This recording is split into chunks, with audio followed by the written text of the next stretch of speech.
আপনার করা একটাই দোয়া যদি রাতারাতি কবুল হয়ে যায়, তাও এমনভাবে যেটা আপনি কল্পনাও করতে পারেননি। এমনই এক অলৌকিক ঘটনার সাক্ষী ছিলেন এক নারী, যিনি চোখের জলে আল্লাহকে ডাকেন। আর তারপর যা হলো সেটা শুধু শুনলেই গায়ের লোম খাড়া হয়ে যাবে। এই গল্প আপনার বিশ্বাস পাল্টে দিতে পারে। আসসালামু আলাইকুম প্রিয় দর্শক, আজকের এই ভিডিওতে আমি আপনাদের শোনাবো এমন এক দোয়ার অলৌকিক দোয়া কবুল হওয়ার ঘটনা, যেটা শুনে আপনি হয়তো নিজেও নিজের জীবনের জন্য নতুন করে দোয়া করতে শুরু করবেন। এই ঘটনা একজন নারীর, নাম তার নাজমা আপা। তিনি বাংলাদেশের একটি ছোট শহরে থাকেন। অনেক বছর ধরে তার স্বামীর ব্যবসা চলছিল খুব খারাপভাবে। সংসারে অভাব অনটন, আর্থিক দুশ্চিন্তায় রাতের ঘুম হারাম হয়ে গিয়েছিল। একদিন তিনি তাহাজ্জুদ নামাজে উঠে অশ্রু ভেজা চোখে আল্লাহর কাছে একটি মাত্র দোয়া করেন। হে আল্লাহ, আমি অসহায়, তুমিই আমার সহায়।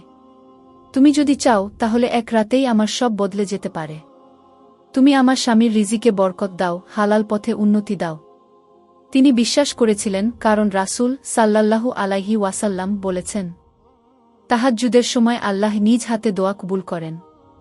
তারপর কি হলো জানেন?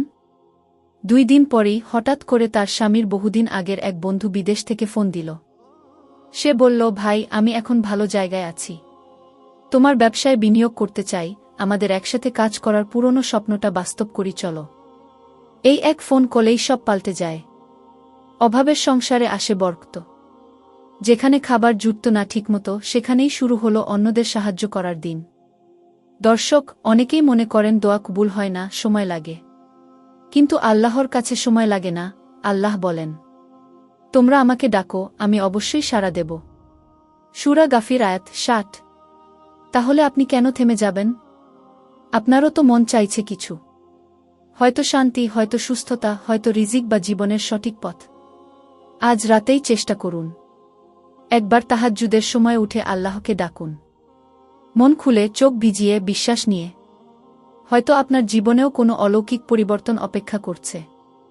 শুধু সেই এক দোয়া আর আপনার বিশ্বাস, সেটাই পারে সব কিছু বদলে দিতে।